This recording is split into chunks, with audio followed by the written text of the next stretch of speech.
Bonjour à tous et bienvenue à Catch Club. On se retrouve pour les résultats de Raw du 22 novembre 2021 et hier soir, on avait Vince McMahon qui était présent pour retrouver son œuf doré, l'œuf de Cléopâtre qui lui a été offert par The Rock. Et à côté de ça, on a également eu un fait marquant inattendu.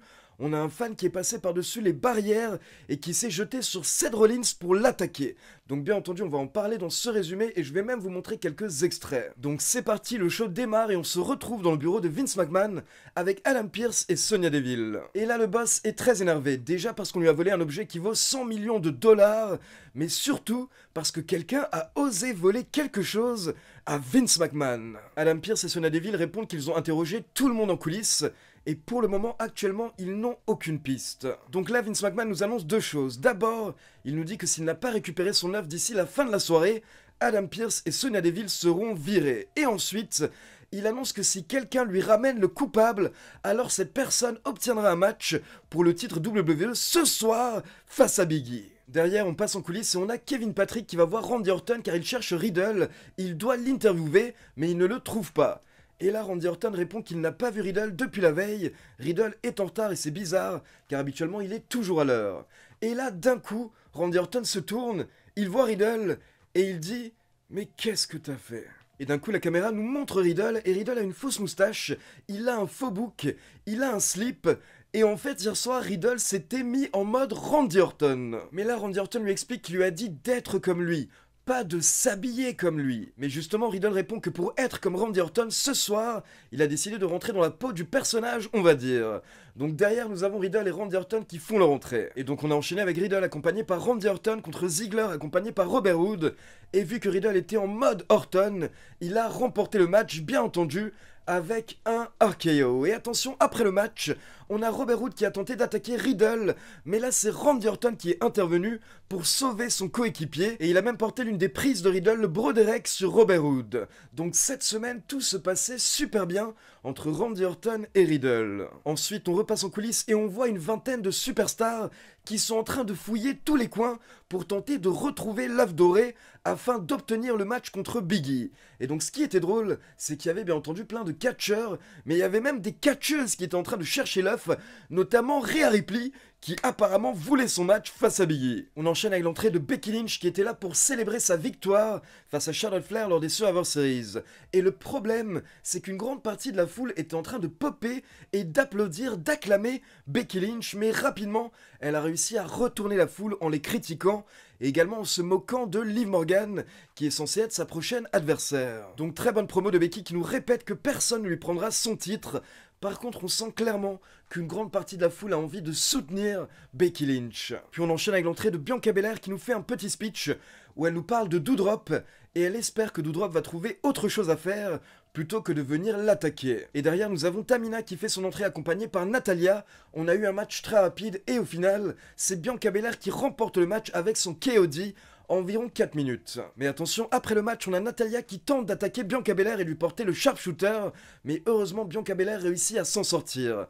Mais derrière, on a Doudrop qui arrive de nulle part et qui porte son crossbody sur Bianca Belair. Et ensuite, Doudrop rejoint Natalya et Tamina à l'extérieur du ring et elles repartent ensemble, donc attention, peut-être une nouvelle alliance du côté féminin. Puis on enchaîne avec l'entrée de Seth Rollins qui bien entendu est là pour fêter sa victoire au Survivor Series car je rappelle qu'il a remporté le match traditionnel 5 contre 5 pour la Team Raw et en plus il était l'unique survivant de sa team. Donc Rollins est fier de lui et en plus les fans étaient en train de chanter son thème pendant qu'il était dans le ring et les fans l'ont refait plusieurs fois pendant la soirée.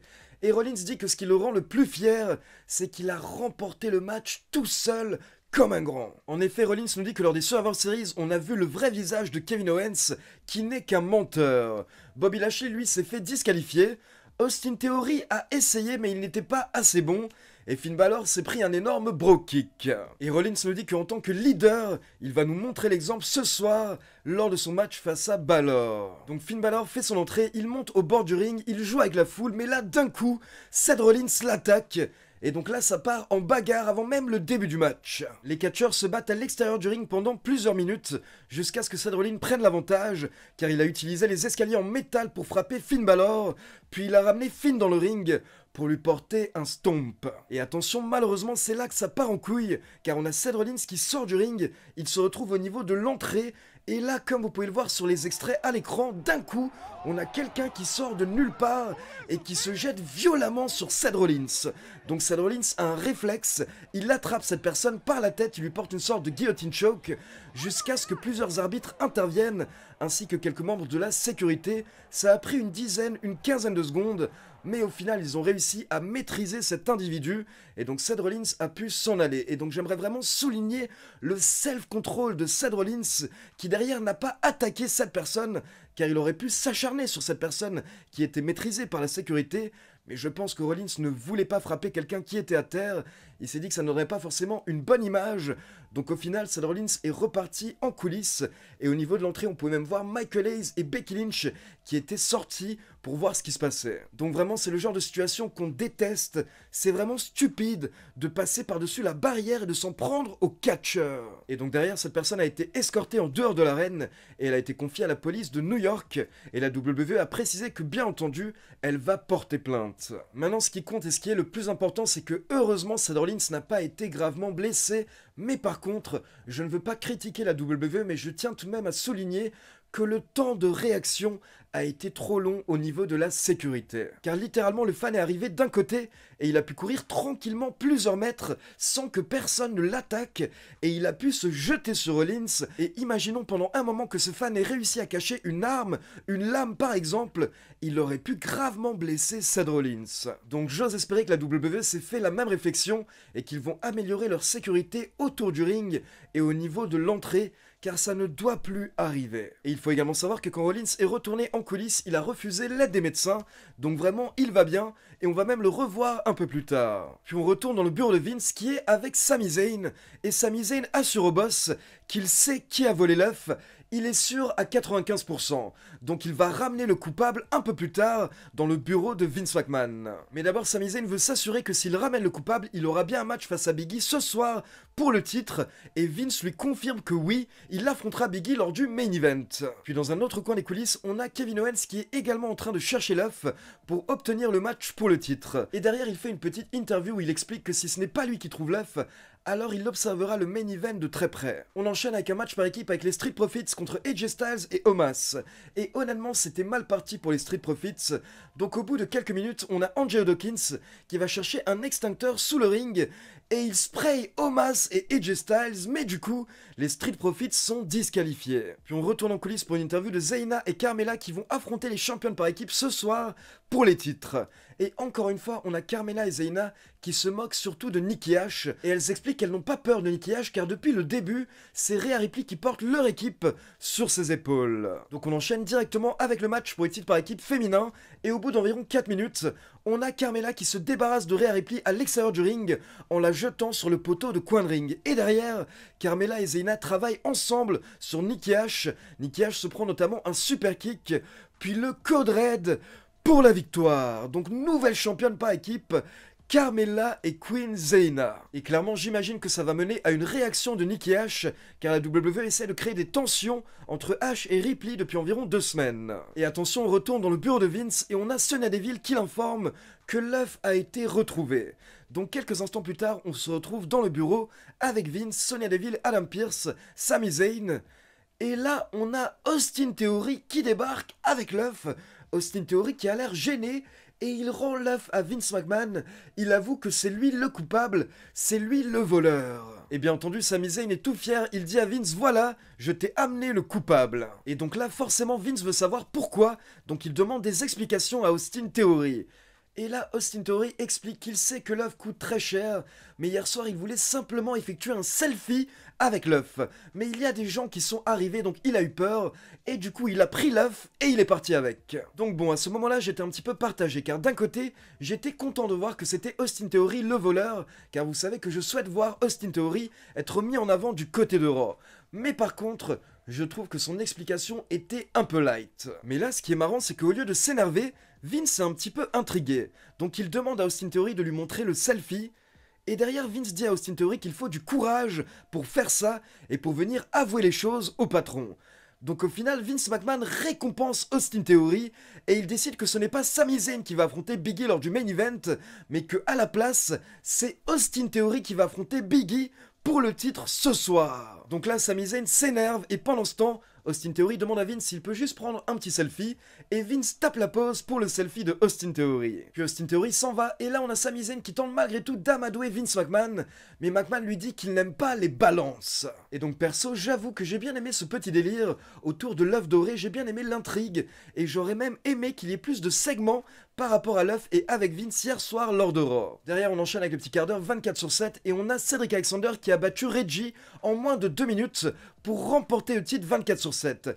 Et là directement on a plein de catcheurs qui débarquent pour tenter également de remporter le titre, mais d'un coup on a Dana Brooke qui sort de nulle part et qui porte un blockbuster pour remporter le titre 24/7. Donc Dana Brooke est la nouvelle championne et là on a tous les catcheurs qui se retrouvent autour de Dana Brooke, mais forcément ils n'osent pas attaquer une catcheuse, donc au final Dana Brooke peut s'en aller tranquillement. Puis on enchaîne avec un handicap match avec Rey et Dominic Mysterio contre Bobby Lashley accompagné par MVP. Et les Mysterio ont tenté de se défendre, ils ont tenu environ 10 minutes, mais à la fin, Bobby Lashley a porté un spear à Rey Mysterio, et derrière il a enchaîné avec le Hurt Lock sur Dominic pour la victoire. Puis toujours en coulisses, on a le droit à une petite interview de Biggie qui nous dit que dimanche soir il a déçu pas mal de monde et il ne peut s'en prendre qu'à lui-même. Ce n'est pas la faute de Paul Heyman ou des Usos, ce n'est que de la faute de Biggie. Mais derrière, Biggie se concentre sur le main event et il nous dit qu'il va se racheter ce soir face à Austin Theory. Et dans un autre coin des coulisses, on a une interview de Liv Morgan, mais Liv est rapidement rejoint par Becky Lynch.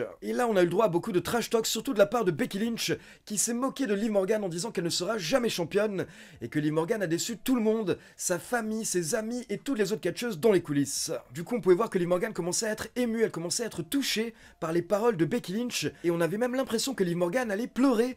Du coup, Becky Lynch se moque encore plus d'elle en disant qu'est-ce qui se passe? Qu'est-ce qui se passe? Tu vas pleurer maintenant comme un bébé? Mais là, Liv Morgan répond en mettant une grosse droite à Becky Lynch. Puis on enchaîne avec Damian Priest qui fait son Open Challenge pour le titre US.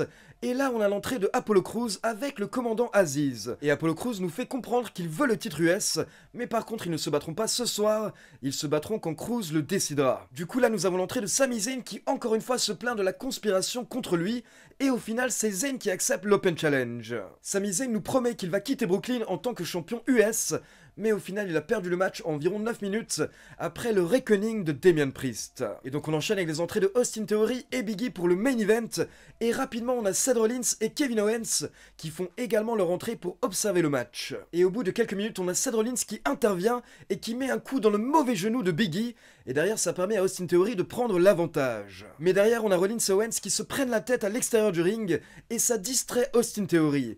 Et quand Theory se retourne, Biggie lui porte le big ending pour la victoire. Et attention, après le match, Biggie sort du ring pour attaquer Rollins et Owens, mais là Owens prend la fuite, et du coup Biggie termine le travail sur Rollins dans le ring avec un nouveau big ending. Donc c'est la fin de Raw, et honnêtement cette semaine le show était pas mal, parce que perso j'ai bien kiffé le délire autour de l'œuf, cette petite intrigue, et j'ai beaucoup aimé le fait que la WWE mette Austin Theory en avant.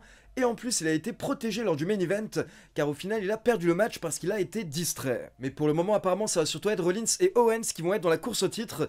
Et je rappelle que Rollins a toujours un contrat pour avoir un match face à Biggie prochainement. Donc voilà, c'est tout pour le résultat de Raw. Maintenant, comme d'habitude, c'est à vous. N'hésitez pas à me laisser vos avis dans les commentaires et dites-moi si vous avez kiffé le délire autour de l'œuf. Et comme d'habitude, n'oubliez pas de liker la vidéo, de vous abonner à la chaîne et de cliquer sur la petite cloche pour être informé de la sortie des prochaines vidéos. Ciao tout le monde!